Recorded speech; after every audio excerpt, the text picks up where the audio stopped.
Hey, that's a cool tattoo. Who is that? Oh, thank you. This is Guts from the Berserk manga. Have you read it before? No, I haven't, but it looks cool though. Appreciate it.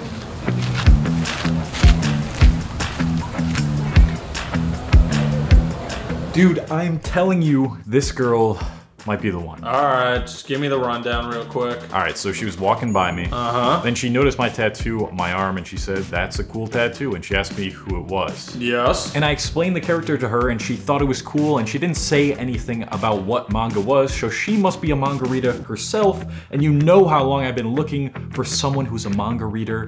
Dude, this might be my future wife. Does this story sound familiar? If it does, then it's likely that you too have fantasized and planned out an entire life with a girl whom you've only exchanged a few words with. And you might not see it as that big of a problem right now, but this type of behavior will significantly impact your life in a negative way if it continues. Have you ever put thought into why you get so infatuated with a woman in the first place? I mean, I can tell you from my experience that I certainly didn't when I'd cycle through the next girl that could potentially be the one in my head. When I was in high school, there was this one girl a grade below me who I would see in the halls every now and again. It wasn't that I was overly attracted to her physical appearance, but something about the way that she carried herself gave off a sort of "I'll be gentle and listen to you" aura. And it definitely piqued my interest, but this was just the start of a several-month-long infatuation I had with this woman. This phenomenon is what is known as limerence in the field of psychology. It's the state of profound, deep obsession with a fantasy you have about another person in your mind. Now you might be saying to yourself, well, Cole, isn't that how all crushes work? If you really like someone, then you're going to be thinking about them when they're not around you. But there's a couple key differences we can use in order to distinguish between whether you genuinely love someone or you're just in a state of limerence.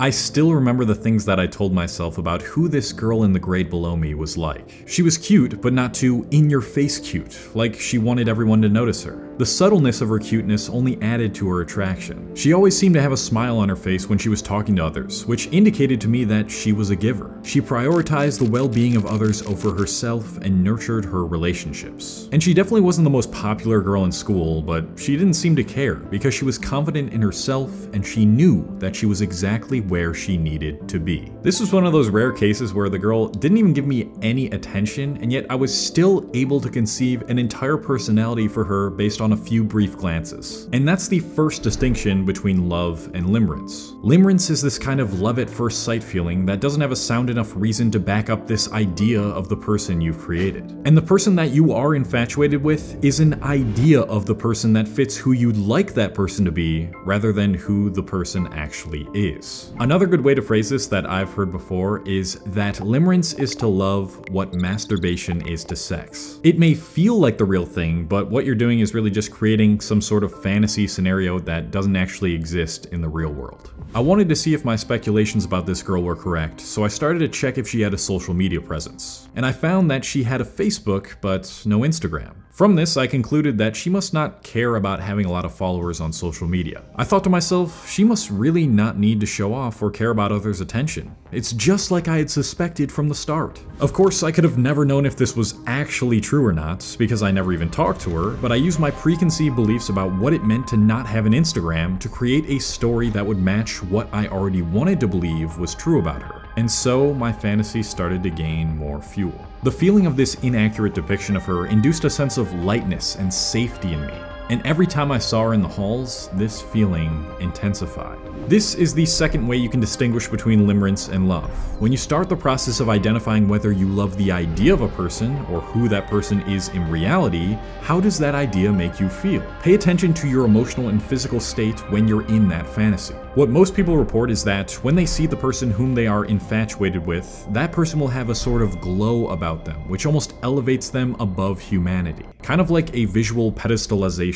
What you need is a seat that keeps you comfortable and grounded in reality. A seat that makes the days you spend writing out a fan fiction for a girl who you've only met once much less stressful on the back. And that is why I'm showing you today's sponsor, the Sihoo Doro C300. We spend an average of 2,336 hours per year sitting. And those hours will undoubtedly affect our posture, energy levels, and can even affect digestion. There's a few things that I really enjoyed about sitting in this chair. The armrests are super soft and actually have this curvature that allows more support for your elbows. You can also move them up and down as well as inward and outward, which is crucial for optimizing the ergonomics. The backrest is also adjustable, which is very helpful for my 6'2", 210-pound self. But probably the most unique part about this chair that makes it more comfortable than almost any chair at this price point is the dynamically self-adaptive lumbar. The lumbar support on this chair adapts to your specific height, and I find that it's much less hard than those lumbar supports made of plastic if you've ever used those. I've always found those to be way too hard on my lumbar, but this one is nice and soft. One of the best things that I've ever invested in for my health and overall mood is a nice office chair, and it is absolutely crucial that you're sitting in one that supports your back and arms properly if you're going to be spending literally thousands of hours in it per year. If you are interested in investing in your posture, energy, and maybe even fixing that lower back pain you have, you can get a 6% discount by using the code YCOLE at checkout on the Sihoo website, and all you got to do is click the first link in the description. Now, as I've described so far, figuring out whether you love the idea of a person versus who that person actually is in real life is fairly easy to quantify. But perhaps what is more important and usually more difficult but necessary for the healing process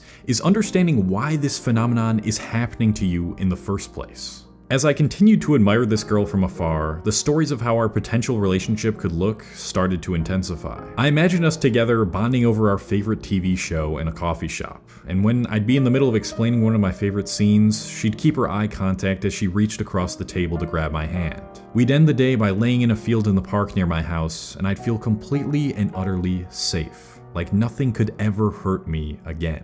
When I look back at this story I was creating, it's easy to tell why it happened. Up until that point in my life, I had never felt like anyone truly cared about my wants and needs. I was a young kid who had never had a girlfriend despite having many crushes, and I completely lacked any sort of self-worth or confidence. If you too have had teachers and peers neglect your emotional needs, and you didn't feel safe, secure, and acknowledged in your everyday life, this is more than likely to develop. And the reason it develops this way is because you're trying to protect yourself from any future trauma by putting yourself in a fantasy of future love, rather than in the difficult situation of an actual relationship of love.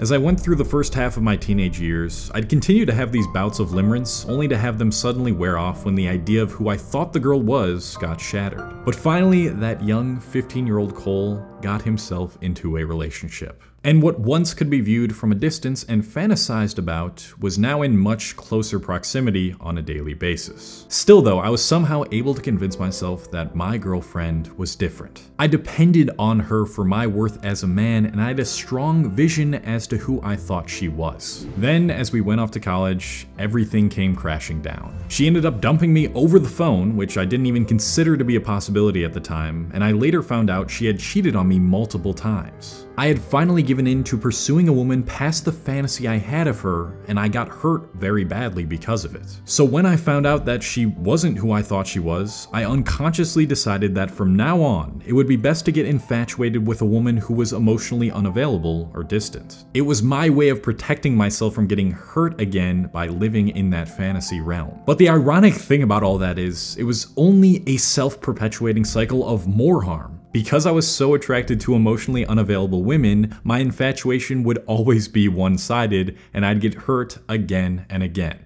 So you see, limerence doesn't just develop from childhood neglect. It can also develop if you go through situations in which you get hurt by the reality of life, with that reality being that life is hard and many people are going to make you feel like you're worthless. And if you don't yet know how to handle that, each new potential crush or relationship you start to approach will be shrouded by the fantasy of a partner who could never hurt you or do no wrong. And as soon as they do something that goes against that idea of who you want them to be in your head, it causes an uproar, emotional volatility, and you think to yourself, all right, well, on to the next one. The truth is, real, true love and intimacy is difficult. It requires you to bring the person down to your level and see them with all of their insecurities, flaws, and differences, and not who you want them to be. Many of us think we want real connections when we really don't. We're afraid to be vulnerable, communicate our wants in a healthy way, take responsibility for our actions, and not project onto our partner. If you've never experienced unconditional love in your life, then what I just listed off here might be the most terrifying thing you can think of, because it puts you in a state of potentially getting your heart broken and having that fantasy world destroyed. And yeah, that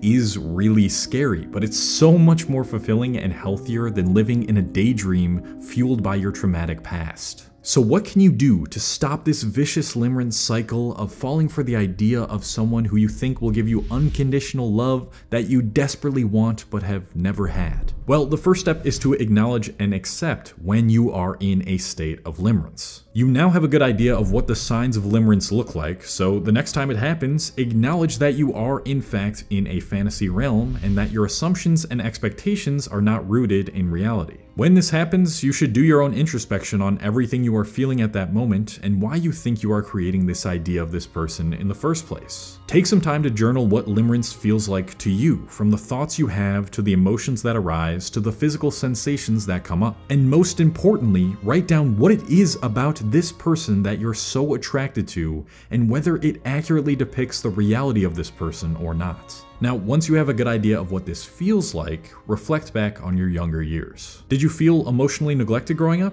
Were you abandoned by anyone and now you're trying to find the idea of a person to replace that abandonment? Or did you simply just feel totally incompetent and unworthy and thought you'd be incomplete unless you met the fantasy of the person you created? Be honest and easy with yourself in this process. It's not your fault that these things happen to you. There's probably nothing you could do. And now, after you've done all that, you can start the process of transforming this learned behavior.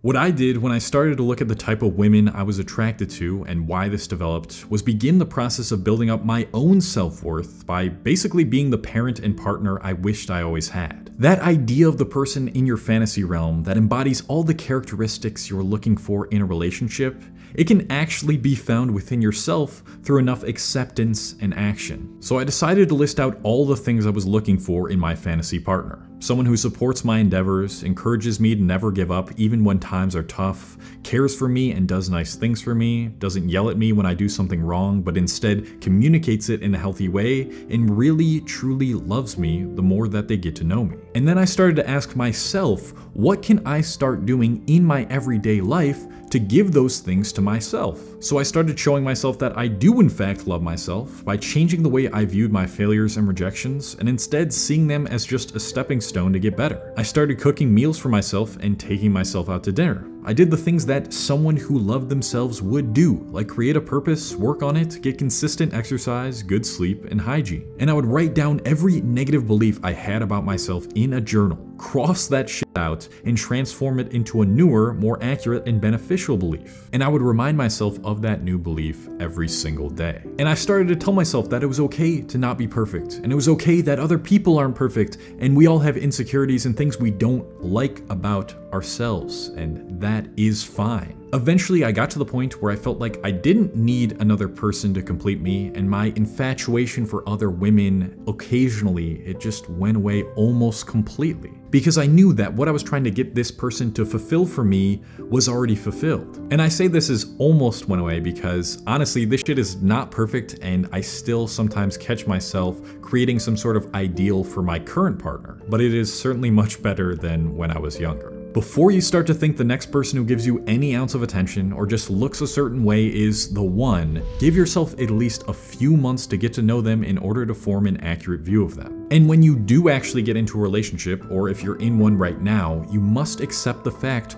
that real connection means that people are not always going to do what you want them to do. When that happens, instead of thinking to yourself, this doesn't match up with who I thought they were, so I'm gonna make this into a huge thing, you need to express appreciation for what you do love about what they do, instead of just simply expecting them to figure it out or expecting that they should have known. Because a healthy, loving relationship is built upon trusting that the other other person will not judge you for communicating your wants and needs, and having both parties learn to meet those needs to the best of their ability through that communication. It is way less idealistic, fantasy-like, and safe feeling, but a long-lasting relationship filled with actual love and not limerence can be built when you start to do all of these things. And trust me, from my experience, I can tell you that it feels a hell of a lot better than limerence once it is built. You might need to rewatch this video several times to get this concept and plan of action to really stick in your head and do something about it, but if my overly romanticized ass can do it, then you can do it too. Thank you very much to all my patrons on Patreon. If you don't know what this is, it's a platform separate from YouTube where I put out exclusive content. You can check that out by clicking the link in the description. Do not forget to check out the Sihoo chair that I mentioned earlier. That's the first link in the description below. And if you are looking for more videos about how to form healthy relationships, check out my playlist right here. Help you a lot, and I'm heading out. Peace.